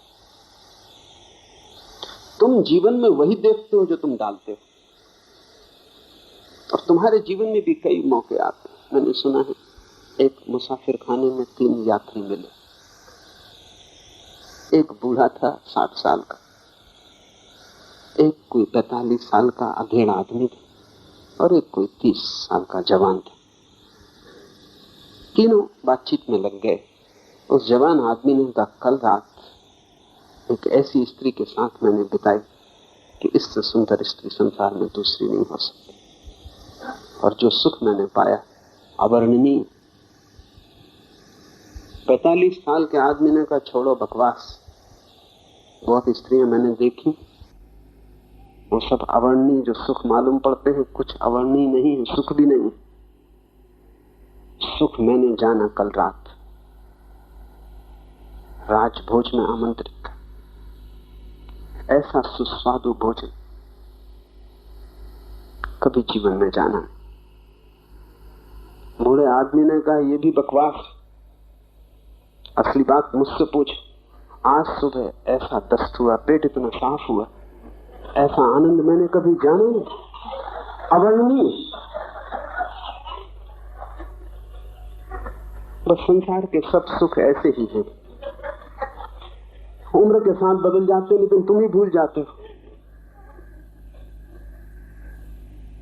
30 साल की उम्र में काम वासना बड़ा सुख देती मालूम पड़ती, 45 साल की उम्र में भोजन ज्यादा सुखद हो जाता, इसलिए अक्सर 40-45 के पास लोग मोटे होने लगते। 60 साल के करीब भोजन में कोई रस नहीं रह जाता, सिर्फ पेट ठीक से साफ हो जाए। तो जो समाधि सुख मिलता है वो किसी और चीज में। तीनों ही ठीक कह रहे हैं, क्योंकि संसार के सुख बस ऐसे ही हैं। और इन सुखों के लिए हम कितने जीवन गंवाए।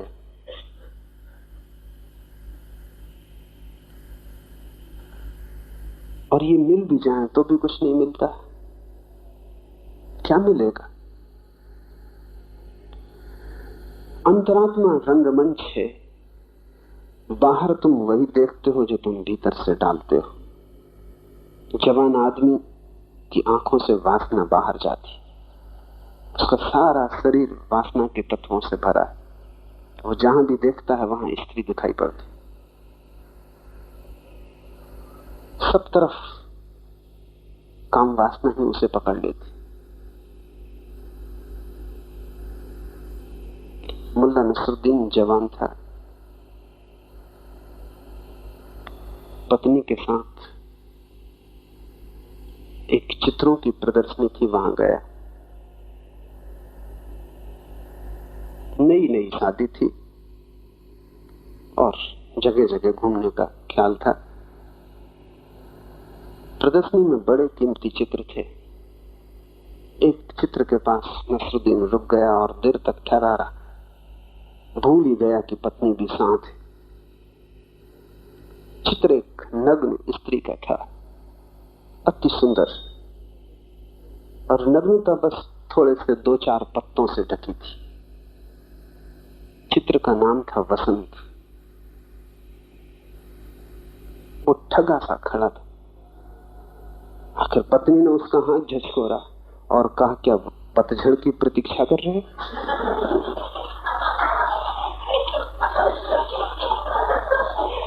पर ऐसा ही आदमी का मन है।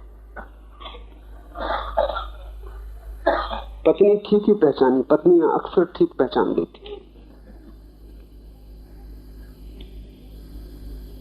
तुम्हारे भीतर जो जोर मार रहा हो वही चारों तरफ का संसार हो जाता है, तुम उसे रंगते हो। हमारे पास एक शब्द है बड़ा बहुमूल्य, दुनिया की किसी भाषा में वैसा शब्द खोजना कठिन है, वो है राग। राग का मतलब आसक्ति भी होता है, राग का मतलब रंग भी होता है। तुम्हारी सब आसक्ति तुम्हारी आंखों से फेंके गए रंग का परिणाम। तुम रंगते हो चीजों को, जिन जिन को तुम रंग लेते हो वहीं राग पकड़ जाता। राग का अर्थ है तुमने रंग लिया। स्त्री सुंदर नहीं होती, तुम्हारे भीतर काम वासना का रंग होता है, तो स्त्री सुंदर दिखाई पड़ती। छोटे बच्चे को कोई फिक्र नहीं, अभी काम वासना का रंग पका नहीं।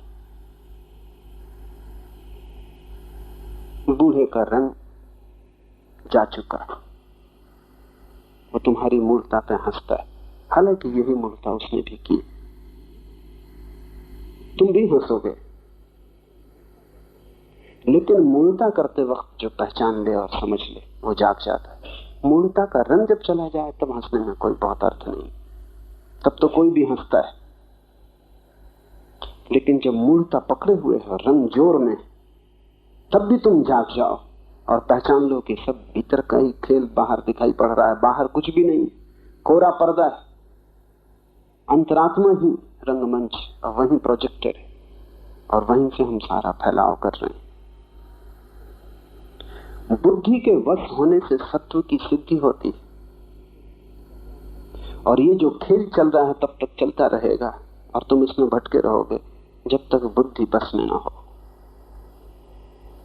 बुद्धि के वश में होने से सत्व की सिद्धि हो जाती। जैसे ही तुम्हें ये स्मरण आ जाए कि सारा खेल भीतर से चल रहा है, तो फिर संसार को वश में करने की तुम फिक्र छोड़ दोगे। वो कभी किसी के वश में नहीं हुआ, वहां कुछ है भी नहीं। वहां केवल पर्दा है। तुम अपनी बुद्धि को वश में कर लो और सारा संसार तुम्हारे वश में हो जाता है। जैसे ही तुम्हें यह स्मरण आ जाता है कि जिस खेल को मैं देख रहा हूं उसका निर्माता मैं हूं, अभिनेता मैं हूं, कथा लेखक मैं हूं, सभी कुछ मैं हूं, मंच भी मैं हूं, वैसे ही तुम बाहर की बदलाहट में उत्सुक नहीं रह जाते। तब तुम भीतर मेरी जो मालकियत है उसको पाने में लग जाते हो। वो है बुद्धि की मालकियत। तुम अपनी बुद्धि के मालिक नहीं, तुम्हारे विचार तुम्हारे गुलाम नहीं, तुम अपने विचारों के गुलाम। वो तुम्हें जहां ले जाते हैं वहां तुम जाते हो, तुम उन्हें जहां ले जाना चाहते हो वो जाते नहीं। एक छोटे से विचार को भी मोड़ने की कोशिश करो, वो इंकार कर देता है। एक छोटे से विचार को कहो कि शांत हो जाओ, वो बगावत कर देता है।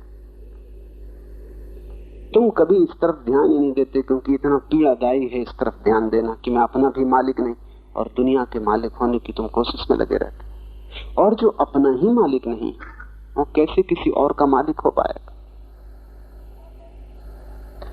अपने मन को गौर से पहचानो, उसका निरीक्षण करो, तो पहली तो बात ये समझ में आएगी कि मालिक मन हो गया है, आत्मा नहीं, तुम नहीं। मन कहता है ये करो तो तुम्हें करना पड़ता है, ना करो तो मन झंझट खड़ी करता है, ना करो तो मन उदास होता है, उसकी उदासी तुम्हारी उदासी बन जाती। करो तो कहीं पहुंचते नहीं क्योंकि मन अंधा है, उसका आदेश मान के तुम पहुंचोगे भी कहां? मन तो मूर्छा है, वो तो बेहोशी है, उसकी सुनकर तुम कहीं पहुंचने वाले नहीं। तुमने सुना है कि अंधे अगर अंधों का अनुगमन करें तो खड्डों में गिरते, लेकिन यही प्रत्येक कर रहा है। तुम्हारा मन बिल्कुल अंधा है, उसे कुछ भी पता नहीं और तुम उसका अनुगमन करते हो। जैसे छाया तुम्हारे शरीर का अनुगमन करती है, तुम मन का अनुगमन करते हो। तुम भूल ही गए हो कि मालिक तुम हो। गुलामों के साथ बहुत दिन तक जुड़े रहने पर ऐसा अक्सर हो जाता, धीरे धीरे गुलाम मालिक हो जाते, क्योंकि जितना तुम उन पर निर्भर होने लगते हो उतनी ही उनकी मालकियत सिद्ध होती चली जाती। सारी साधना एक ही बात की कि मन की मालकियत तोड़ दो। क्या करोगे मन की मालकियत तोड़ने के लिए? पहली बात कि मन की मालकियत तोड़नी हो तो मन के साथ तादात्म्य तोड़ दो।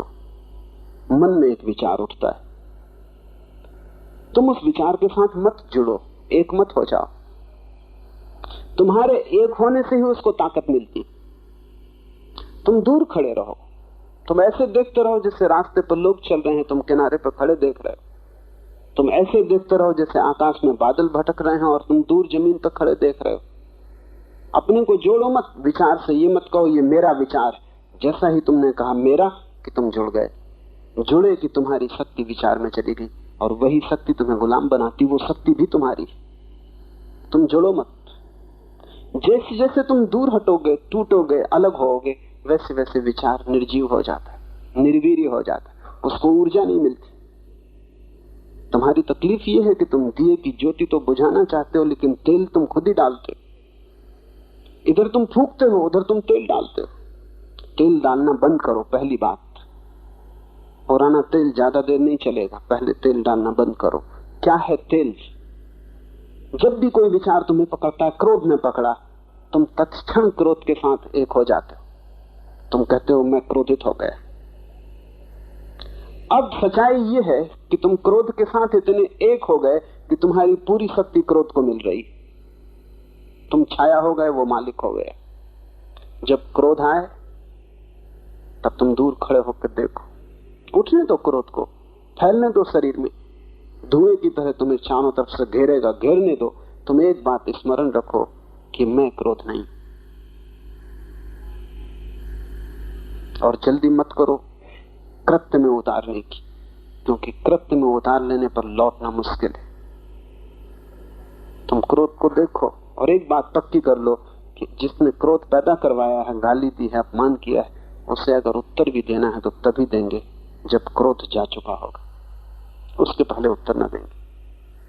कठिन होगा शुरू शुरू में, क्योंकि बड़ी सजगता साधनी पड़ेगी, लेकिन धीरे धीरे सरल हो जाता है। मुंह बंद कर लो, तभी देंगे उत्तर जब क्रोध शांत हो जाएगा। और ये ठीक भी है, क्योंकि शांत क्षण में ही उत्तर समुचित होगा। क्रोध के क्षण में उत्तर समुचित कैसे होगा? ये तो ऐसा है जैसे कोई नशे में उत्तर देने चला गया। काम वासना मन को पकड़े, दूर से खड़े होकर देखो, फासला बनाओ। तुम्हारे और तुम्हारे बीच, विचार के बीच में फासला जितना ज्यादा होता जाए, जितना डिस्टेंस, जितनी दूरी हो जाए, उतनी ही तुम्हारी मालकियत सिद्ध होने लगेगी।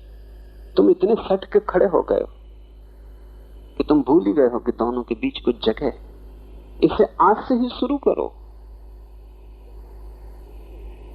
जल्दी नहीं परिणाम आएंगे, क्योंकि जन्मों जन्मों की निकटता है, एक दिन में तोड़ी भी नहीं जा सकती। बड़े पुराने संबंध तोड़ने में वक्त लगेगा, लेकिन अगर तुमने थोड़ा सा चेष्टा की तो टूट जाएगा, क्योंकि संबंध झूठा है। असली होता तो टूटता नहीं, झूठा बस ख्याल है। ख्याल ही भर है कि मैं इसके साथ एक हूं। एक हो जाने का ख्याल ही झंझट खड़ी कर देता है। भूख लगे तो ऐसा मत कहो कि मुझे भूख लगी, इतना ही कहो कि मैं देखता हूं शरीर को भूख लगी। और सच्चाई भी यही, तुम देखने वाले हो। भूख शरीर को लगती है, चेतना को कभी कोई भूख लग भी नहीं सकती। शरीर में ही भोजन जाता है, शरीर में ही रक्त मांस की जरूरत पड़ती है, शरीर ही थकता है, चेतना कभी थकती नहीं। चेतना तो ऐसा दिया है जो बिना बाती और बिना तेल के जलता है। वहां कोई भोजन, कोई ईंधन न जरूरी, न कभी चाहा गया है। शरीर के लिए ईंधन चाहिए, भोजन चाहिए, पानी चाहिए। शरीर यंत्र है, आत्मा कोई यंत्र नहीं है। भूख लगे शरीर को भोजन दो, बस इतना स्मरण रखो कि शरीर को भूख लगी, मैं देख रहा हूं। प्यास लगे पानी दो, जरूरी है देना, यंत्र को देना ही पड़ेगा। पागल होगा जो आदमी कहे कि शरीर मैं नहीं हूं इसलिए पानी नहीं दूंगा। कार में बैठे हो और पेट्रोल ना भरोगे तो क्या करोगे? फिर उतर जाओ कार से, फिर ये चलने वाली नहीं। अब तुम बैठे रहो, चलाने की कोशिश करो, कहो कि पेट्रोल ना दूंगा। बस इतना ही काफी है कि कार के साथ एक मत हो जाओ। मालिक रहो, कार की जरूरत को पूरा करो। शरीर की जरूरत पूरी करनी है, वो यंत्र है, उसका उपयोग लेना है।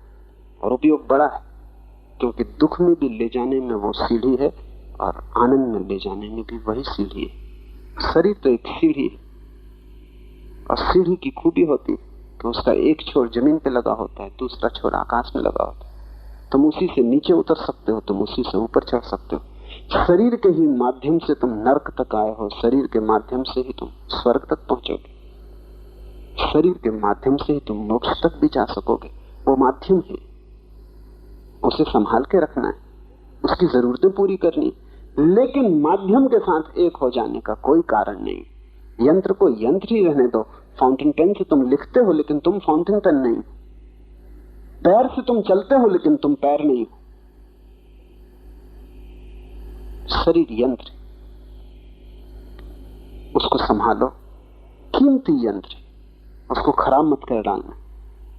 दो तरह के खराब करने वाले लोग, एक तो भोग में उसे खराब कर डालते हैं और दूसरे त्याग में उसे खराब कर डालते हैं। दोनों दुश्मन और दोनों ना समझ।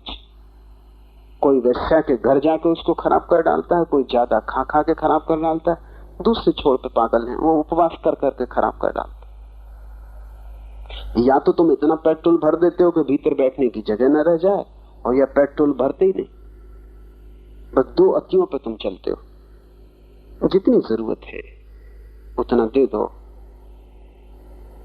नौकर की भी चिंता तो करनी ही होगी, उसकी फिक्र रखनी होगी, लेकिन फिक्र से कोई नौकर मालिक नहीं हो जाता।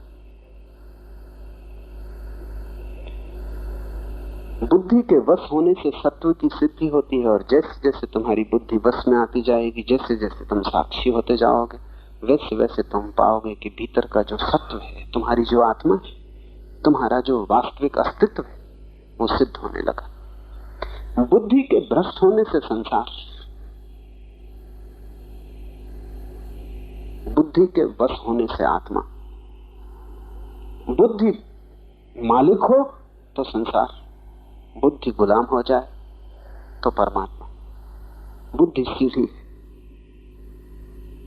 उससे नीचे उतरना अनिवार्य नहीं, उससे तुम ऊपर भी जा सकते हो, लेकिन ऊपर तो केवल मालिक ही जा सकता है। गुलाम नीचे और नीचे और नीचे उतरता जाता है। और बुद्धि की गुलामी बड़ी खतरनाक है, क्योंकि वो एक की गुलामी नहीं, बुद्धि तो भीड़ है। अभी कहती क्रोध करो, क्षण भर बाद कहती पश्चाताप करो। एक विचार कहता है भोगो संसार, दूसरा विचार कहता है जाओ खोजो मोक्ष। एक विचार कहता है धन इकट्ठा कर लो, चोरी भी करनी पड़े तो कोई हर्ज नहीं, दूसरा विचार कहता है ये पाप है। ऐसा अनंत विचार है, और उन अनंत विचारों का जोड़ बुद्धि है। बुद्धि अगर एक विचार होती तो भी जीवन में शांति हो सकती थी, लेकिन वो एक विचार भी नहीं, वो तो भीड़, तो बाजार। बुद्धि की हालत ऐसी है जैसे कि स्कूल हो, क्लास लगी हो, शिक्षक मौजूद हो, तो बच्चे बैठे पढ़ रहे हैं, सब शांत। शिक्षक बाहर चला गया, उपद्रव, मारपीट शुरू हो गई, किताबें फेंकी जा रही, स्लेटें फोड़ी जा रही, टेबल उल्टा दी गई है, तख्ते पर कुछ कुछ लिखा जा रहा है, गाली गलौज बकी जा रही। ये सब बच्चे, अब इनका कोई मालिक नहीं, इनका कोई देखने वाला नहीं। शिक्षक भीतर कमरे में वापस आ जाता, एकदम सन्नाटा, सब किताबें अपनी जगह पे आ गई, लड़कों की नजरें नीचे झुक गई और अपने काम में लग गए। जैसे ही तुम्हारी मालकियत भीतर आती है, बुद्धि एकदम काम में लग जाती। जैसे तुम्हारी मालकियत खो जाती है, बुद्धि एक उपद्रव, एक अराजकता है। और इस अराजकता को मान के चलना बड़ा कठिन है, क्योंकि कहीं भी नहीं ले जा सकती। यहाँ कोई एक स्वर थोड़ी है, अनंत स्वर है। महावीर का वचन है कि मनुष्य बहुचित्तवान है, वहां एक चित्त नहीं है, बहुचित्त है। और महावीर के इस वचन को आधुनिक मनोविज्ञान समर्थन देता है। आधुनिक मनोविज्ञान कहता है मनुष्य पॉलीसाइकिक, बहुचित्तवान। एक मन नहीं है तुम्हारे भीतर, अनंत मन है। जैसे एक नौकर हो और अनंत मालिक हो, और सब आज्ञाएं दे रहे हैं, और नौकर पगला जाएगा, किसकी माने, किसकी न माने।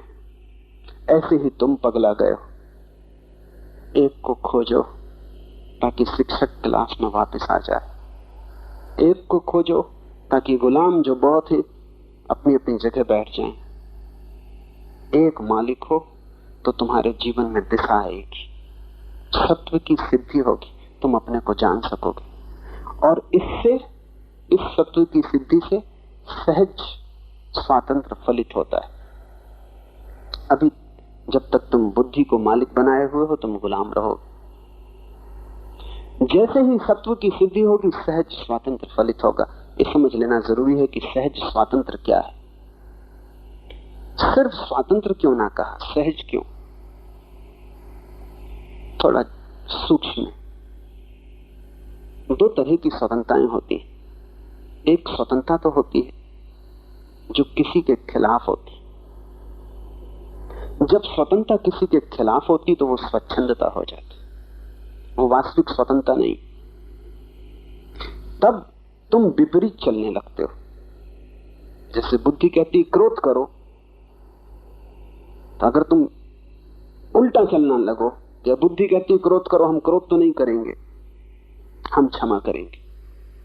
बुद्धि कहती मार डालो इसको, तुम कहते हो हम मारेंगे तो नहीं, अपनी गर्दन इसके सामने रख देंगे कि तुम मुझे मार डाल।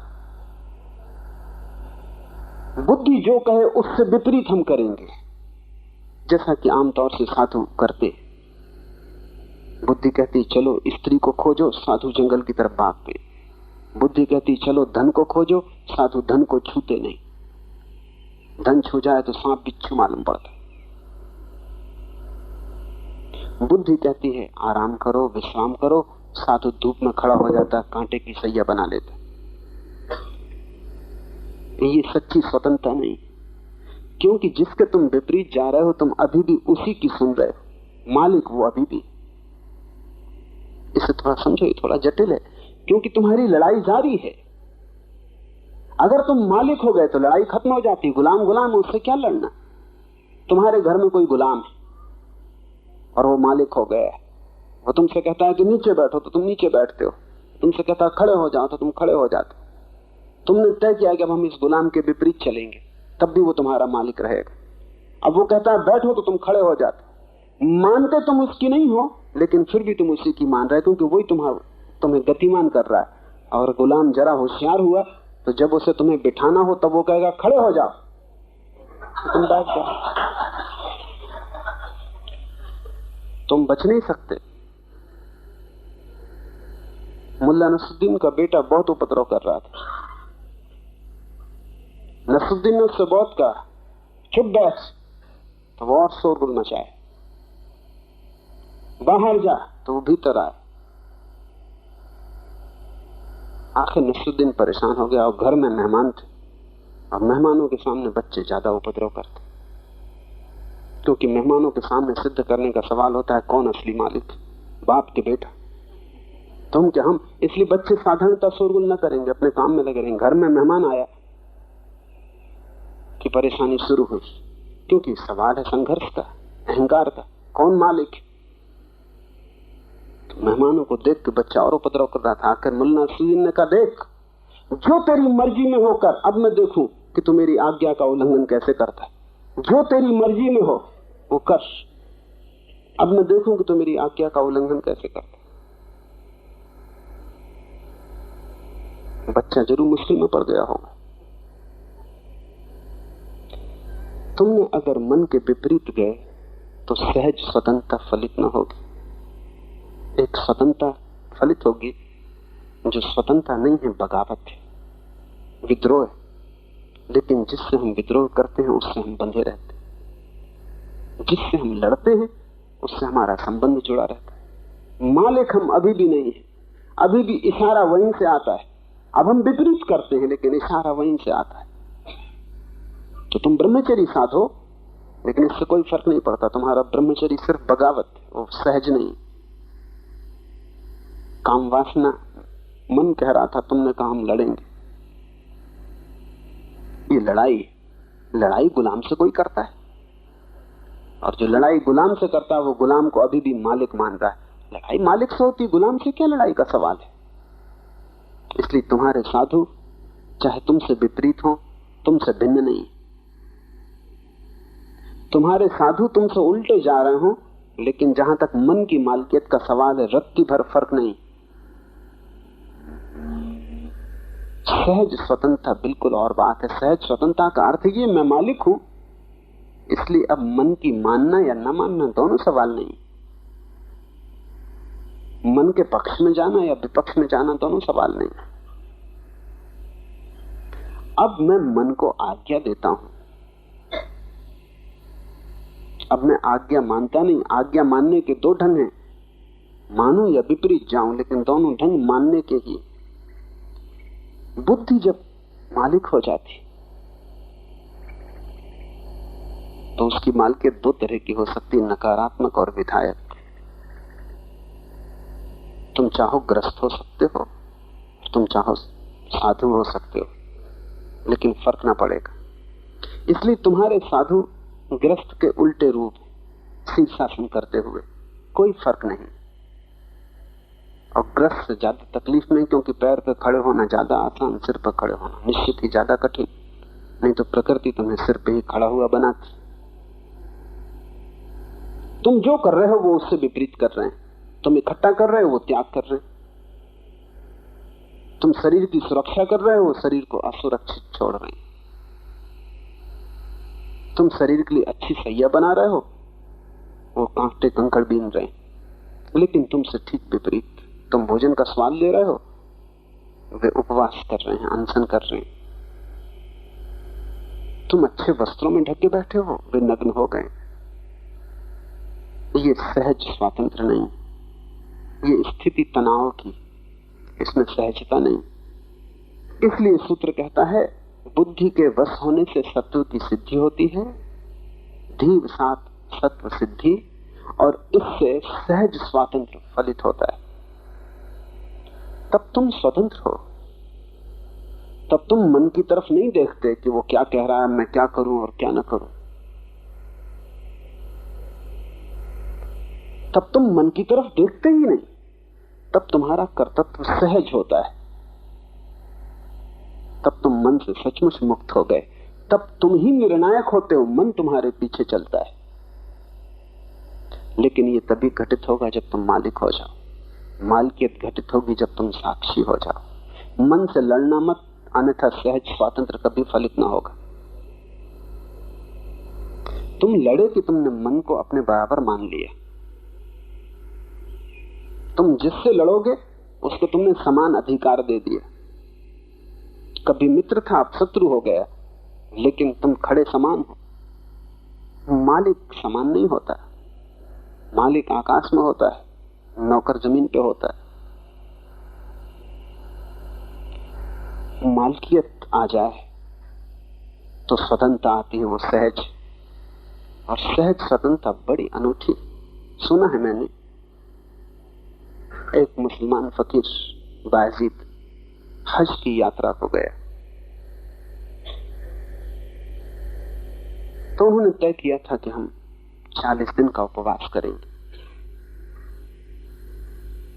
5 दिन उपवास के बीत गए थे और वे गांव में पहुंचे।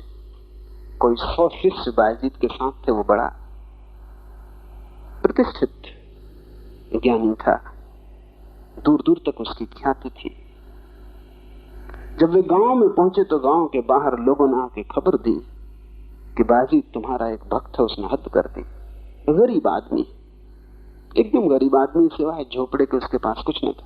उसने झोपड़ा बेच दिया, गाय भैंस थी वो बेच दी, उसके पास जो था उसने सब बेच दिया, और आज पूरे गांव को भोजन पे बुलाया है, तुम्हारे स्वागत।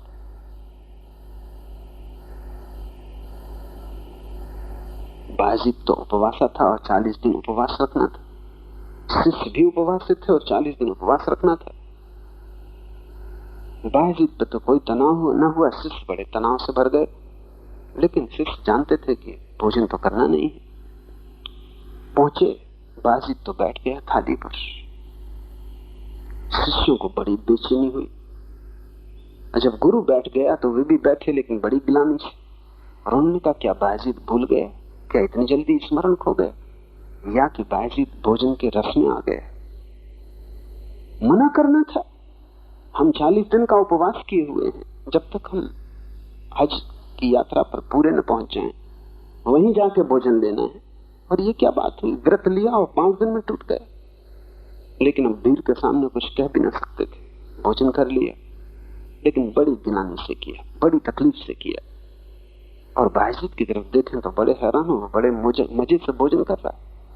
कोई बेचैनी नहीं है, कोई तकलीफ नहीं। रात जब सब लोग चले गए तो शिष्य गुरु पर टूट पड़े। उन्होंने कहा, ये हद हो गई, हम भोजन नहीं कर सकते थे और आपने किया, इसलिए आपके पीछे हमको भी करना पड़ा। बायजीद ने कहा, इतने परेशान क्यों होते हो? उसने इतने प्रेम से बनाया था कि उपवास तोड़ने जैसा था।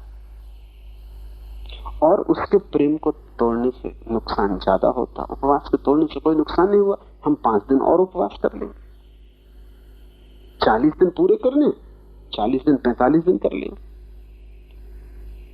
उसका प्रेम टूटता, उसे हम कभी नहीं जोड़ पाते। उसके हृदय को चोट लगती, उसके जोड़ने का कोई उपाय न था। उपवास ही करना है ना। ये 5 दिन भूल जाओ, आगे 40 दिन फिर कर लेंगे। फर्क, शिष्य की स्वतंत्रता सहज नहीं। उनको तकलीफ जो हो रही वो ये कि अरे मन की सुन ली। मन तो कह रहा था कि करो भोजन, हम लड़ रहे थे कि न करेंगे, मन की सुन ली, गुलामी आ गई। बायजीद मालिक, ये अपने हाथ में है कि उपवास रखना कि तोड़ना। इसमें मन की कोई बगावत नहीं है, मन से कोई विरोध नहीं है, मन का कोई मानना नहीं। हम मालिक हैं। उपवास रखना तो उपवास रखेंगे, नहीं रखना तो नहीं रखेंगे। निर्णय हमारा होगा। दोनों उपवासी थे, लेकिन दोनों के उपवास में बड़ा क्रांतिकारी फर्क है, मौलिक फर्क है। बायजीद की स्वतंत्रता सहज, वो महल में ठहर सकता है निश्चिंत भाव से, वो झोपड़े में रुक सकता है निश्चिंत भाव से, लेकिन बायजीत के शिष्य अगर महल में रुकना पड़े तो कठिनाई में पड़ जाएंगे कि तो भोग हो गया। ये बड़े मजे की बात है, कभी तुमको महल पकड़े रखता है, कभी झोपड़ा पकड़ लेता है, लेकिन पकड़ नहीं जाता। बायजीत दोनों तरफ जा सकता है, स्वतंत्रता उसकी सहज, उसे कोई रोकने वाला नहीं, निर्णय उसकी अपनी अपनी आत्मा का होगा, निर्णायक आत्मा है। सहज स्वतंत्रता तभी फलित होती है जब सत्व की सिद्धि होती है, उसके पहले सब स्वतंत्रताएं झूठी होंगी। स्वतंत्र स्वभाव के कारण वो अपने से बाहर भी जा सकता है और वह बाहर स्थित रहते हुए अपने अंदर भी रह सकता है। ये बड़ा कीमती सूत्र है। स्वतंत्र स्वभाव के कारण वो अपने से बाहर भी जा सकता है। कबीर कपड़ा बुनते रहे, जुलाहे थे, जुलाहे बने रहे। शिष्यों ने बहुत बार कहा कि अभी शोभा नहीं देते कि आप कपड़ा बुनो, कि आप बाजार में बेचने जाओ, आप ग्रस्त नहीं हो। कबीर हंसते, वो कहते सभी उसी का खेल, बाहर और भीतर एक। ये हमारी समझ में नहीं आ सकता, क्योंकि हमें बाहर पकड़े हुए, इतने जोर से पकड़े हुए हैं कि बाहर और भीतर एक कैसे हो सकता है। जैन फकीरों ने कहा संसार और मोक्ष एक, हम एकदम घबरा जाएंगे, ऐसा कैसे हो सकता है। संसार हमें पकड़े, संसार से हम पीड़ित हैं, मोक्ष इसके विपरीत है, जहां हम मुक्त होंगे, शांत होंगे, आनंदित होंगे, सुखी होंगे, जहां कोई दुख न होगा। हमारा मोक्ष हमारे संसार की विपरीत होने वाला है। लेकिन जब कोई व्यक्ति मुक्त होता है तो इस जगत में कोई चीज विपरीत नहीं रह जाती, सब विपरीत समाप्त हो जाता है। जब कोई व्यक्ति मुक्त होता है तो बाहर और भीतर का फासला हो जाता है, क्योंकि सारा फासला अहंकार की दीवार का है। क्या बाहर और क्या भीतर, बीच में अहंकार खड़ा है, उससे दीवार बनी। जैसे कि हमें मिट्टी के मटके को लेके पानी में चले जाएं, नदी में पानी भर लें, तो हम कहेंगे ये मटके के भीतर पानी, ये मटके के बाहर नदी, लेकिन फासला क्या है, सिर्फ एक मिट्टी की दीवार। और मिट्टी की दीवार टूट गई तो बाहर क्या होगा, भीतर क्या होगा। जो बाहर है वही भीतर, जो भीतर है वही बाहर। इसलिए कबीर कहते हैं उठना बैठना मेरी पूजा, चलना फिरना मेरी उपासना। अब कबीर मंदिर नहीं जाते, क्योंकि अब दुकान और मंदिर में कोई फासला नहीं। अब कबीर बाजार से नहीं भागते हिमालय, अब बाजार और हिमालय में कोई फासला नहीं। अब कबीर अपने घर को भी छोड़ के नहीं भागते, क्योंकि अब अपना और पराये में भी कोई फासला नहीं है। भाग के भी कहां जाओ। अहंकार के गिरते ही सारे फासले गिर जाते, न कुछ बाहर है तब, न कुछ भीतर है तब, न तो पदार्थ है और न परमात्मा है, तब दोनों एक। वह अद्वैत जहां सब एक हो जाता है, सब सीमाएं विलीन हो जाती। लेकिन वो तभी होता है जब जीवन में सहज स्वतंत्रता फलित हो। तो ऐसा व्यक्ति स्वतंत्र स्वभाव के कारण वो अपने से बाहर भी जा सकता है, और वो अपने बाहर स्थित रहते हुए अंदर भी रह सकता है। उसे कोई बाधा नहीं। वो महल में रहे तो भी सन्यासी, वो सन्यासी होके सड़क पे खड़ा रहे तो भी महल में, उसके पास करोड़ों रुपए का ढेर लगा हो तो भी वो अपरिग्रही, और उसके पास कुछ भी ना हो तो भी उससे बड़ा परिग्रही नहीं, क्योंकि सारा संसार उसका है। पर कठिन है हमें पहचानना, क्योंकि हम एक हिस्से से परिचित, वो जो घड़े के भीतर जल है, घड़े के बाहर वो अलग मालूम होता है।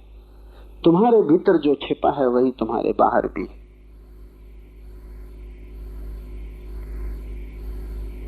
तुम्हारे भीतर जो आकाश है वही आकाश बाहर भी है। और तुम्हारा शरीर मिट्टी के घड़े से ज्यादा नहीं, जिसमें थोड़ा सा फासला किया हुआ मालूम पड़ता है। संसार और सन्यास दो नहीं, दो दिखाई पड़ते हैं क्योंकि तुम एक को ही जानते हो, संसार को, और सन्यास को नहीं जानते। इसलिए तुम संसार के आधार पर ही सन्यास की कल्पना भी करते हो। तुम्हारे सन्यास की धारणा भी तुम्हारे संसार से ही फलित होती, तो तुम उसको सन्यासी कहते हो जो तुमसे बिल्कुल विपरीत। तुम कहते देखो कैसे महान सन्यासी, बिना जूते पैदल चलते हैं, नग्न रहते हैं, धूप में खड़े हैं, वर्षा झेलते हैं, घास पात में सोते हैं, कैसे सन्यासी। तुम्हारा सन्यास की धारणा भी तुम्हारे संसार से फलित होती। तुम्हारे लिए जनक सन्यासी नहीं हो सकते। कैसे होंगे? महल में। तुम्हारे लिए कृष्ण सन्यासी नहीं हो सकते। कैसे होंगे? मोर मुकुट बांधे खड़े, बांसुरी बजा रहे। नहीं, तुम्हारे लिए वे सन्यासी नहीं हो सकते। लेकिन जब तुम्हारी बुद्धि की गुलामी समाप्त होगी और तुम्हारे भीतर का सत्व मुक्त होगा, तब तुम जानोगे कि मोक्ष सब जगह, दुकान उसके लिए बाधा नहीं। मोक्ष सब जगह, साम्राज्य उसके लिए बाधा नहीं, क्योंकि मुक्त तुम्हारी अपनी अनुभव की दशा है। तुम मुक्त हुए कि सब तरफ से संसार खो जाता है, बाहर भीतर सब एक है। पूजा और दुकान बराबर। तब व्यक्ति जीवन को स्वीकार कर लेता है जैसा है, उसमें फिर रत्ती भर भेद करने की कोई जरूरत नहीं। इसलिए ऐसा भी हुआ कि कसाई भी ब्रह्म ज्ञान को उपलब्ध हो गए। ऐसा हुआ कि परम ग्रस्त भी ब्रह्म ज्ञान को उपलब्ध हो गए। और ऐसा भी होता है कि सब छोड़ के भागा हुआ सन्यासी भी भटकता रहता है, ब्रह्म ज्ञान को उपलब्ध नहीं हो पाता। ये सूत्र आत्यंतिक है। स्वतंत्र स्वभाव के कारण वो अपने से बाहर भी जा सकता है और बाहर स्थित रहते हुए अपने अंदर भी रह सकता है। अब वो मुक्त है, अब उसकी कोई परिभाषा नहीं। अब तुमने अगर परिभाषा की तो तुम उसे न पहचान पाओगे। अब वो अपरिभाष्य, अब उसका कोई लक्षण नहीं। अब बहुत कठिन है कहना कि तुम उसे कहां पाओगे। अब वो कहीं भी हो सकता है। ऐसा हुआ कि एक वर्षा काल के पूर्व बुद्ध का एक भिक्षु गांव में गया और एक वेश्या उस पर मोहित हो गई। भिक्षु था भी सुंदर, और फिर भिक्षु का एक अलग ही सौंदर्य जो साधारण आदमी का नहीं हो सकता। जिसने सब छोड़ा है उसके भीतर एक आभा प्रकट होनी शुरू हो जाती। जिसने व्यर्थ को अलग कर दिया है उसके भीतर सार्थक के फूल खिल जाते। उसके जीवन में एक महिमा प्रकट होती जो साधारणता नहीं प्रकट होती। उस नाचते हुए आनंदित भिक्षु को देखकर वो वेश्या अगर मोहित हो गई तो स्वाभाविक। वेश्या बड़ी सुंदर थी। सम्राट उसके द्वार पर दस्तक देते थे, सभी को उससे मिलने का मौका भी नहीं मिल पाता था। बहुमूल्य उसके साथ एक क्षण का पाना था। वो भागी हुई स्वयं भिक्षु के पास आई सड़क पर और उसने कहा कि इस वर्षा काल का मेरा निमंत्रण स्वीकार करें और इस वर्षा काल मेरे घर रुक जाएं। भिक्षु ने कहा, पूछ लूंगा अपने गुरु को, जैसी उनकी आज्ञा। भिक्षु ने ना तो कहा हाँ, ना कहा ना। भिक्षु ने कहा, पूछ लूंगा अपने गुरु को। दूसरे दिन सुबह उसने बुद्ध को पूछा, निमंत्रण एक वेश्या का मिला है, मैं क्या करूं? बुद्ध ने कहा, जब वेश्या तुमसे नहीं डरी तो तुम वेश्या से क्यों डरोगे? मेरा सन्यासी इतना कमजोर कि वेश्या से डर जाए? तुम जाओ, वर्षा काल का निमंत्रण मिला, रहो। बाकी भिक्षुओं में बड़ी बेचैनी हो गई, क्योंकि अनेक भिक्षुओं ने राह से गुजरते उस वेश्या को देखा ही था। सुंदर थी। अनेक के मन में वासना भी उठी थी, अनेक ने चाहा होता कि उन्हें निमंत्रण मिलता। एक भिक्षु खड़ा हो गया और उसने कहा कि ये उचित नहीं हो रहा, सन्यासी और वेश्या के घर ठहरे, ये बात ठीक नहीं, इससे भ्रष्ट होने का डर। बुद्ध ने कहा अगर तुम्हें निमंत्रण मिला होता तो मेरी आज्ञा न मिलती, तुम्हारे भ्रष्ट होने का डर, क्योंकि तुम्हें अभी बाहर भीतर का फर्क है।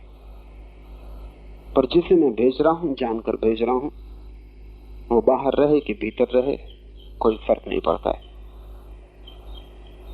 फिर भी भिक्षुओं का मन न माना और उन्होंने कहा आप गलती कर रहे हैं, इससे गलत नियम का सिलसिला शुरू होगा, मर्यादा टूटेगी।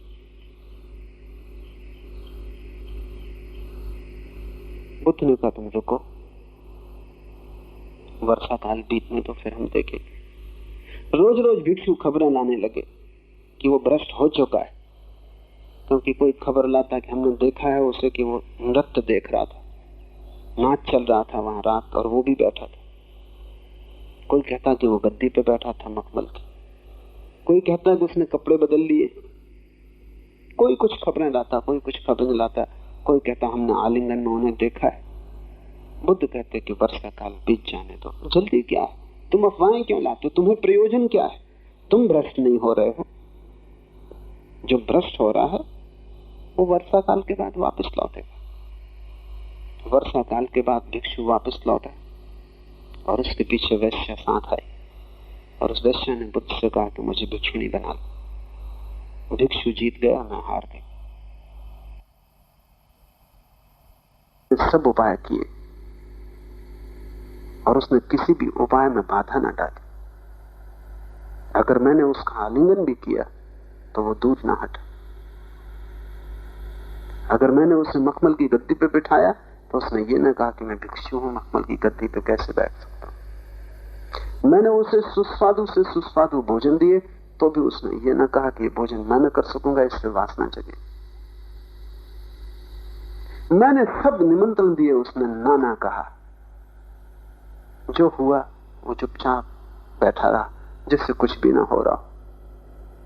मैं उससे आंदोलित हो गई। जैसा आनंद उसे मिला जिसमें बाहर भीतर खो गया, जैसा आनंद उसे मिला जिसमें कोई भी बाधा नहीं डाल सकता, वैसे ही आनंद की आकांक्षा मेरी भी। बुद्ध ने भिक्षुओं से कहा देखो, जिसका बाहर भीतर मिट गया हो वो वैश्या के पास भी रहे तो वैश्या ही सन्यासिनी बन जाती। तुम अगर वैश्या के पास जाते तो तुम वैश्या की छाया बन जाते। एक तो शुभ है जो अशुभ से डरा होता है, वो कुछ बहुत मूल्य का नहीं। साधु असाधु से डरा होता है, संत असाधु से डरा नहीं होता। संत दोनों के पार चला गया। संत वही है जिससे अब कोई भी स्थिति बदल ना सके, वो बाहर रह के भी भीतर ही बना रहता है। वो संसार में भी रहे तो भी संसार उसके भीतर प्रवेश नहीं करता। बुद्ध ने कहा है सन्यास की परम दशा वही है जब तुम नदी से गुजर जाओ लेकिन पानी तुम्हारे पैरों को न छुए। तुम नदी से गुजरने से डरो, ये कोई परम अवस्था नहीं, ये तो भय की अवस्था है। 3 सूत्र याद रखें। मन की मालकियत तोड़नी, साक्षी भाव से टूटेगी, फासला बनेगा। स्वयं की मालकियत सिद्ध करनी, लेकिन विरोध में जाने से नहीं, ऊपर उठने से। स्वतंत्रता आएगी, अगर विरोध में जाने से आई तो झूठी होगी। स्वतंत्रता में तनाव और परेशानी होगी, वो शांत नहीं होगी, वो सहज नहीं होगी। ऊपर जाने से, साक्षी बनने से, लड़ने से नहीं। धर्म में योद्धा की जगह ही नहीं। धर्म में सिर्फ ऊपर उठना है, लड़ना नहीं, क्योंकि जिससे तुम लड़े तुम वहीं रुक जाओगे, उसी के तल पर।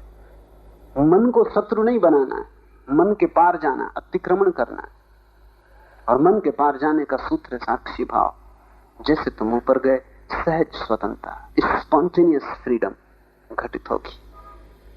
मुक्तता घटित होगी। और उस मुक्तता का कोई विरोध नहीं है किसी से। ऐसी मुक्ति में तुम उस दशा में पहुंच जाओगे जहां अपने से बाहर भी रहो, भीतर भी रहो, कोई फर्क नहीं पड़ता, क्योंकि बाहर भीतर का फासला ही गिर गया। संसार और मोक्ष एक है। सब द्वैत समाप्त हो गया, सब द्वंद्व खो गया, अद्वंद और अद्वैत की स्थिति। आज इतना है।